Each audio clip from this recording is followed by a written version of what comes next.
চাচা যাইবেন? কখনো কি বিপদে পড়ছেন? পড়ছি তো বাজে। এখন আমি তো বিপদে পড়ে গেছি, আপনার বাজার সাজার করে টাকা সব শেষ। আমি এখান থেকে যাবো জিএম গেট। আচ্ছা, এখন ভাড়া তো নাই, দিতে পারবেন? লাগবে না ভাই। ভাড়া লাগবে না?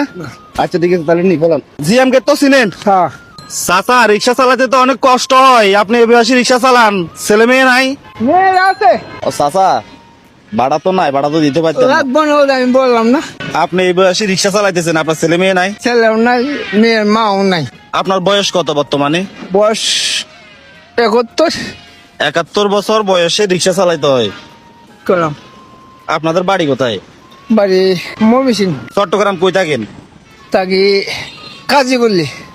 ও, রেগুলার এভাবে রিক্সা চালান? হ্যাঁ, আসার সময় দেখতেছি আপনি তো মানে শক্তির লাই বলে রিক্সা চাপে দিতে পারেন না, ওই দিক থেকে টমটমে চাপ দেয়, বড় গাড়ির চাপ দেয়, অনেক রিক্স। কারণ এই বয়সে আপনি তো রিক্সা চালাইলে কিছুক্ষণ চাপলে আপনার মাথা ধরে যাবে, ঘুরি পড়বেন যে কোনো সময়। না দৈনিক কত টাকার ভাড়া মারতে পারেন? এই 100, 200, 300। রিক্সা কি আপনার নিজের নাকি? না, মালিকের। ভাড়া কত রিক্সা? ভাড়া 70 টাকা দেই। 70 টাকা দেওয়ার পর আপনি খরচ বরচ করি 100-200 টাকা থাকে দৈনিক? না, থাকে না। খরচ বরচ দিয়ে থাকে না? আহারে জীবন। এই যে এখানে দেখতেছেন 5 লিটার তেল, আর এখানে 25 কেজি চাইল আছে। এটা আমাদের জন্য না, এটা শুধু আপনার জন্য নিছি। বাবা, এটা আমরা না বাবা, আমি নেব না। নেব না বাবা। 71 বছর বয়সে চট্টগ্রাম শহরে আমার মনে হয় না আর কেউ রিক্সা চালায়। চাইল এগুলা নিয়ে তেল নিয়ে বাসায় চলে যাবেন সোজা। আজকের জন্য রেস্ট নেন, হ্যাঁ আজকের জন্য ছুটি, কারণ রিক্সা তো 12 মাস চালান। কান্না করেন না। ছেলে কি আছে নাকি? না বাবা, নাকি আপনাদের আছে, দেখাশোনা করে না এরকম নাকি? না না বসে না বাবা। কান্না করেন না চাচা, আপনি কান্না করেন না, কান্না করেন না, উনি তো কান্না করতে হতে। হ্যাঁ, ও, কান্না করেন না।